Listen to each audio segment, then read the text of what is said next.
Kasus penganiayaan antar tetangga belakangan marak terjadi di sejumlah daerah. Perselisihan yang dipicu persoalan sepele berujung pada aksi kekerasan hingga timbulkan korban.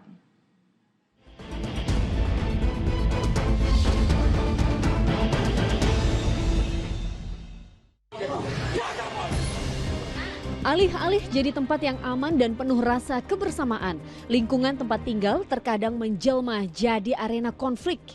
Kasus penganiayaan antar tetangga kian marak terjadi. Parahnya hingga timbulkan korban luka.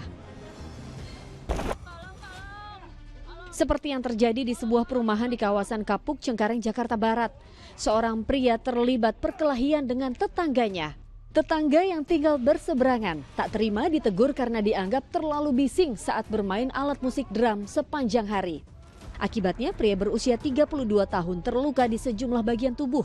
Polisi datang untuk periksa dan olah tempat kejadian perkara. Permintaan maaf tidak menyelesaikan masalah.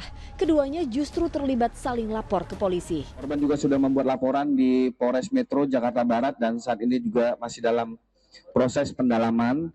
Begitu juga si terlapor pelaku yang melakukan penganiayaan juga membuat laporan polisi terkait tentang adanya ancaman ataupun ancaman pengerusakan apabila tidak berhenti bermain drum.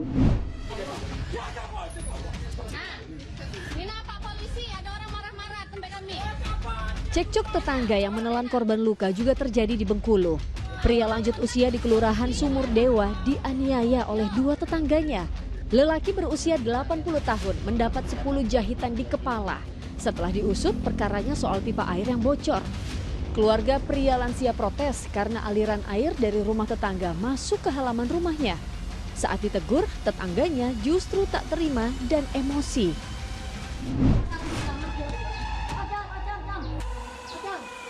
Cekcok mulut antara wanita dan tetangganya juga terjadi di Desa Cangkreman, Bangkalan, Jawa Timur.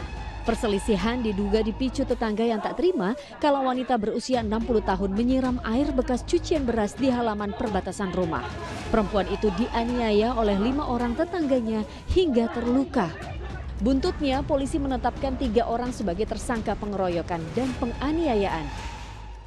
Konflik di lingkungan sosial biasanya dipicu hal kecil yang kemudian terakumulasi selama kurun waktu tertentu. Dalam hidup relasi sosial bertetangga, bermasyarakat juga sedemikian ya. Kalau semakin padat suatu pemukiman, semakin sering bergesekan ya, itu akan berpotensi terjadinya konflik. Jadi memang masalahnya kecil-kecil saja ya. Ini bukan satu peristiwa yang 1-2 hari ya.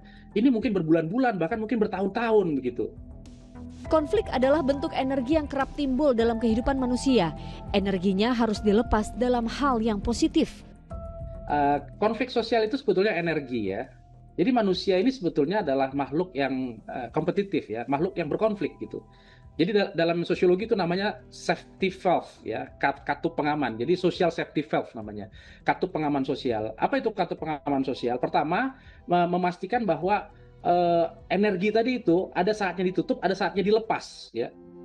Ada beberapa cara menghindari konflik, diantaranya melakukan kegiatan berbasis gotong royong, dialog, hingga kegiatan pengembangan minat dan bakat di lingkungan terdekat. Kegiatan positif yang rutin digelar bisa menjadi wadah menyalurkan energi agar terhindar dari konflik. Tim MTech Media melaporkan.